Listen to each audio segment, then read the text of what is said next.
Tonight, on this special edition of 60 Minutes, we present a case study on cognitive behavioral therapy, funded by the International Review Board.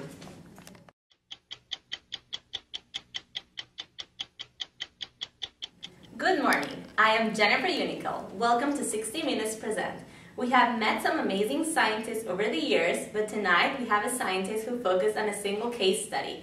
When one hears the term case study, they may think back to unethical times when studies like Genie or Little Albert broke news. But now with the International Review Board, we're able to create ethical case studies to gain valid information. A case study is defined as a detailed analysis of a person or a group, especially as a model of medical, psychiatric, psychological, or social phenomena. Case studies are the preferred methodology when a holistic, in-depth investigation is needed, but there are some major setbacks when using a particular method. Its popularity as a research method has only increased in the past couple of decades. Generalization is nearly impossible when working with only one individual, ultimately minimizing the external validity. Today, we will focus on one particular case study done by Dr. Alyssa Brown and her colleagues. Dr. Brown is currently a professor at St. John's University and spends most of her focus on researching the effect of abuse and trauma on children. In 2002, Dr. Brown specifically did a case study on a 5-year-old boy who lost his father in the 9/11 tragedy. This particular case study is a single subject research and it's considered retrospective or a study based on a specific situation. More specifically, this study uses personal interviews and psychometric tests in order to find its results. Now let's check out the interview between Barbara Walters and Dr. Alyssa Brown. Thank you for joining us today, Dr. Brown. It really is my pleasure, Mrs. Walters. Oh, please, call me Barbara. Mrs. Walters is my mother. Your work has ultimately said it is possible to treat children with mental disorders such as post-traumatic stress disorder or depression and cure them within a year? That is amazing news. Well, cure is a strong word, and we cannot make causal conclusions from this study. But yes, we have found something quite spectacular. But of course, this is just a stepping stone for more research to be done. I read your article in the Harvard Review of Psychiatry and was amazed just by your topic. Why don't you explain a little more about this? Well, I've always been interested in the effects of abuse on children since I was studying for my master's. Over time, the interest eventually grew and evolved into the effects of trauma on children and what we can do as researchers and therapists to help.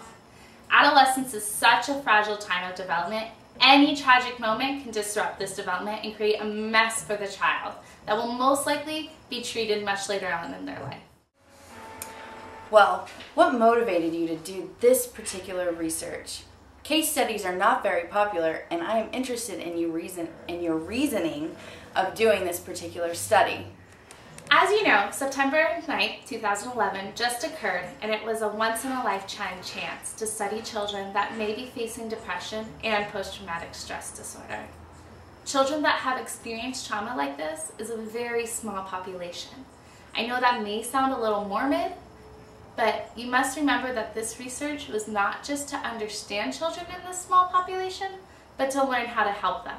This research was definitely applied at the time. There was a serious need for information on effective therapeutic strategies to help this growing population of children. What did you think the particular outcome of this study would be? We believed that this study would illustrate that cognitive behavioral therapy is an effective treatment for young children with traumatic experience. You said that you were interested in this originally. Did your previous experience lead to the design of the study? Yeah, experience definitely played a part, but this study was heavily data-driven. I looked into a couple different journals and research articles to find the most effective treatments to date. Most of the previous evidence suggested that cognitive behavioral therapy was the most effective approach when treating children with CTG. CTG? Yeah, childhood traumatic grief, CTG. It is a relatively new term in literature that describes a child that has experienced a traumatic event and is unable to participate in typical grieving tasks. It's a new term because it's not common for people to experience acts of terrorism that can cause traumatic events, let alone children. It's a term defined by the relationship between PTSD and bereavement. We have been doing plenty of research over the past 30 years with soldiers and PTSD, but very little has been researched on kids. You said that children are unable to participate in grieving tasks. What might this look like? Previous research has shown that instead of showing positive mourning and grieving techniques, boys are more likely to exhibit aggression and oppositional behavior, whereas girls are more likely to exhibit depression and anxiety. Young children also experience separation anxiety and irritability, whereas older children experience guilt and dysphoria. Other previous studies have found that the surviving parents' functioning capabilities also do play a role in the child's coping abilities. Symptom severity in children is positively associated with the surviving parents' mental health problems, whereas it's negatively associated with the surviving parents' coping skills. So, how is your study different than these previous studies? Interesting question. These previous studies focused on children that were grieving because they lost a family member. Never has a study been able to research or had the opportunity to research a significant traumatic event such as 9/11. This may change the results of the previous studies. Very interesting, Dr. Brown. I'm excited to hear about the results of your study. We're going to take a quick break. We'll be right back. In contrast to fast mapping, full word learning emerges gradually during a slow mapping. During this phase, repeated encounters allow the child... Oh, we're going to pause here. I got to get your test grades out. Okay, Jennifer? Are you having trouble with your CADV 381 homework? Are you having trouble understanding what external validity means versus internal validity? Well, we've got you covered. CADV Tutors. For just a down payment of $29.99 and then $30 thereafter, you will be very fully versed in what external validity means and internal validity and know how one affects the other. For more information, call 1-800-DOG-TOM. Again, 1-800-DOG-TOM. Welcome back to 60 Minutes Present. Before we get back to the interview with Dr. Brown, let's take a look at the 5-year-old's life before its tragic moment occurred. Brian was born into a typical New York family with a younger sister and 2 loving parents. His mother was a stay-at-home mom and his father, well, he was a hero. Brian was well attached to both parents and always reached his developmental milestones within healthy limits. He was extremely close to his father. Brian's father was a New York City firefighter who would ultimately give his life to save others. It was a typical day on September 9, 2011. Mom was getting Brian ready for preschool while his father was on duty at the station. But then, tragedy struck when that would change Brian's life forever. The Twin Towers in New York City were hit by planes that were hijacked by terrorists. Immediately, police officers, medics, and firefighters from all over New York responded. The plane crash made such a huge impact that the towers started to crumble and were engulfed in flames within what seemed to be seconds. Brian's father was one of the first responders to the scene. Unfortunately, he was also one of the 3,000 people that lost their lives that day. Welcome! We have just found a new and improved chemical in the East African caves. We have still yet to find out what it does, but we're looking for you to help us. We predict that it can cause a Beyonce booty, a ginormous brain, clear skin, and loss of 10 pounds within 2 weeks. And above that, you're gonna get early retirement with an instant boyfriend on a paradise island. If you'd like to help out and find out on this trial with no risks at all, please go to the website www.whosnuremberg.com. Again, www.whosnuremberg.com. All you need to enter is your name, your address, your phone number, and your social security number, and we have you covered. Welcome back, and thank you for joining us. We've been discussing the effectiveness of cognitive behavioral therapy with Dr. Brown And now we are going to look deeper into each therapy session. Brian and his mother attended. Specifically, we are going to take a special look into specific steps for cognitive behavior therapy. The therapy was divided into 2 parts. The first 8 sessions were part of the trauma-focused module where the therapist and Brian focused mainly on his feelings about the death of his father. The second 8 sessions were part of the grief-focused module where the therapist taught Brian how to mourn his loss in healthy ways. The first 2 sessions with the therapist were about labeling and identifying emotions. The therapist reported that Brian was thoroughly engaged and eager to interact with her. The therapist noted that she found herself strongly connected with Brian right away because of his optimism. The sessions 3 and 4 provided Brian with stress inoculation training. The therapist started the sessions with teaching Brian different relaxation techniques such as diaphragmatic breathing. He used these techniques while listening to the therapist read narratives of different traumatic events to help him master the techniques.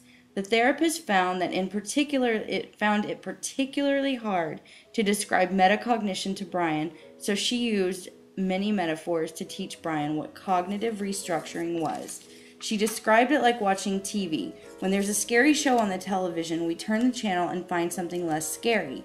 After he fully understood, she asked him to draw something that made him mad. He immediately drew a picture of a boy in a class that was mean to him. The therapist then asked him to change the channel and find alternative reasons to why the boy was mean. Brian thought for a while and then said, "This boy is trying to make friends," and then described his mood as being happy. After this, the therapist felt comfortable enough with Brian's progress to continue on. Sessions 5 through 7 were all about creating a traumatic narrative, arguably the hardest part of the module. Brian was confused why he had to write about what hurt him. The therapist used another metaphor. She said, "When you get cut, you have to put medicine on it to make it better. At first it may sting, but in the end it heals your boo-boo." Writing this story is just like that. It is the medicine to make you feel better. It may be scary at first, but it will be the best way to help you in the end. The first session was unsuccessful to say the least. Brian cried and was extremely agitated when asked to talk about the day of 9/11. The therapist ended the session with different breathing methods to calm Brian down and told him it would be easier next session. The therapist then decided to ease into the hurt. She broke the narrative down into 4 parts: life with the deceased, September 11th itself, rituals that followed the death, and life without the deceased. When discussing life with Brian's dad, Brian was very happy and drew plenty of pictures of his father and him in different events such as baseball. Then the therapist asked Brian how his father died. Little did the therapist know the mother did not tell Brian the exact details. With this information, the therapist decided to skip directly to step 4, life without the deceased. Before the last sessions of the module occurred, the therapist was notified that Brian's father's remains were finally identified at ground zero. The therapist encouraged Brian's mother to tell her exactly what happened. The last sessions were joint parent-child sessions. During these sessions, Brian would tell his mother the narrative he came up with. At first, he began to cry and became very upset and could not get through the first joint session. By the last joint session, his mother gave him reinforcement, and Brian hesitantly was able to tell his mother the narrative. A mid-treatment test evaluation was performed on Brian, and the results concluded that Brian was now showing little impairment of PTSD, anxiety and depression, and was functioning much better. The second module of the grief was now in the works. Over the next 8 weeks, Brian was encouraged to mourn the loss of his father, discuss death, and understand his relationship to the deceased. He was then asked to form memories of his father in a tangible way, to work on new relationships in his life to prevent social isolation, and to understand what trauma and loss means.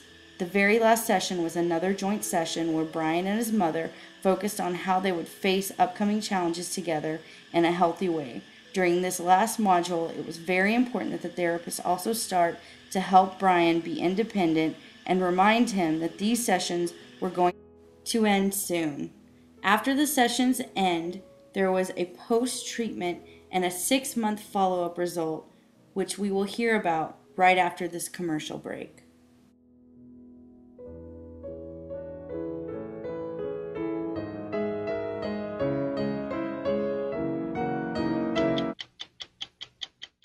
Hello, CADV majors, are you craving some crazy tunes?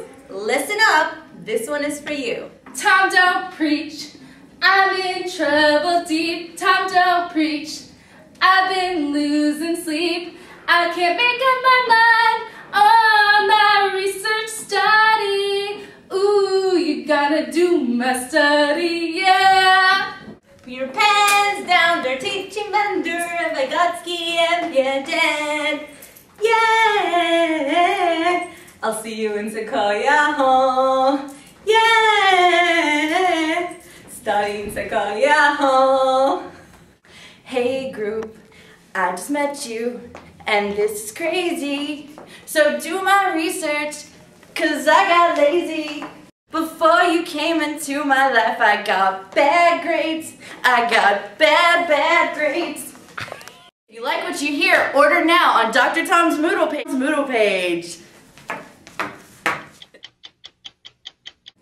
With knowledge of the cognitive behavioral therapy structure as well as Brian's experience, we're now going to take a look into Brian's mother's journey through the same therapy models Dr. Brown explains, that not only did Brian go through a 16-week program, but his mother, Sarah, went through it as well at the same time.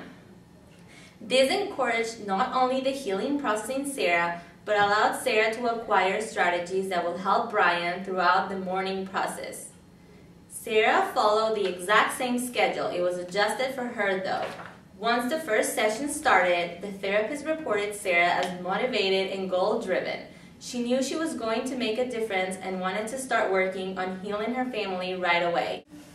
Like Brian, Sarah was then taught different and more complex relaxation techniques such as muscle relaxation, and most importantly, how to take time out of the day for herself. When it came to the cognitive techniques, Sarah felt overwhelmed and anxious.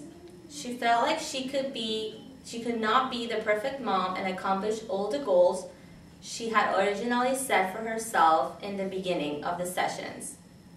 The therapist encouraged to focus her cognitive techniques whenever she had perfectionist thoughts.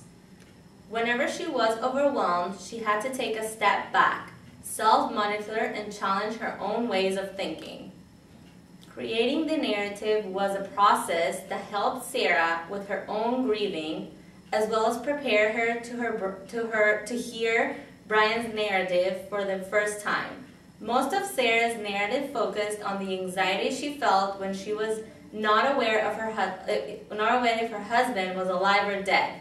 She also briefly mentioned how speaking at his memorial service heightened her anxiety of public speaking and speaking with her family and friends. After retelling the story over and over, Sarah discussed how she can push aside the anxiety to talk to her family and children outside of sessions. After the first module, Sarah took a mid-treatment evaluation. Through self-reports, she indicated that she no longer met the criteria for PTSD, but overall there was a little change in other symptoms.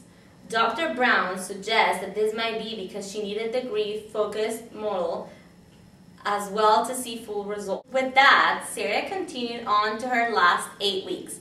During this time, Sarah discussed her bereavement and mourning process. In the later sessions, the therapist and Sarah discussed the need for Sarah to establish new relationships and social connections, as well as focus on family rituals that might help her and her family continue to make memories.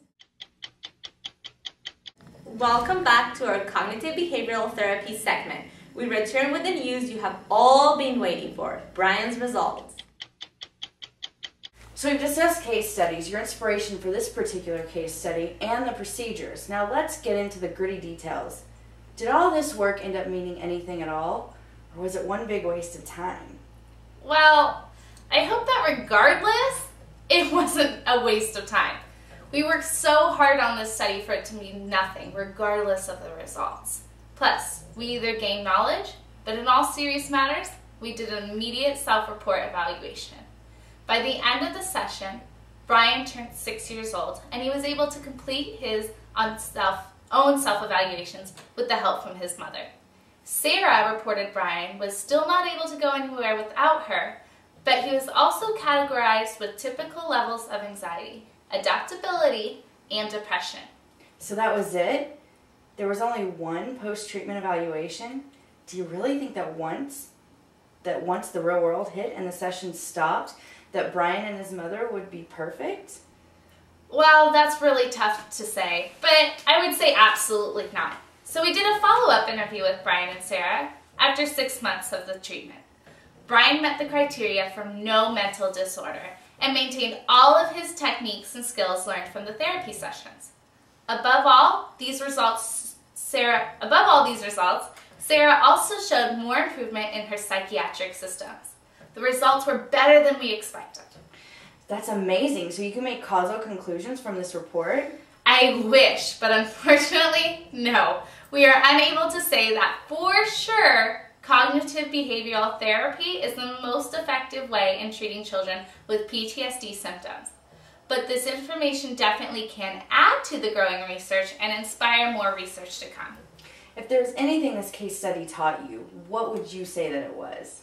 That's a good question. I think what I found in this study is myself seeing that while we face our mental illnesses caused by traumatic events, we also learn that we can let go of the pain of losing our loved one, but not the love of the relationship itself. So through a long process with a 5-year-old boy dealing with a tragic loss of a parent, Dr. Brown and her team were able to add significant data into this field of study.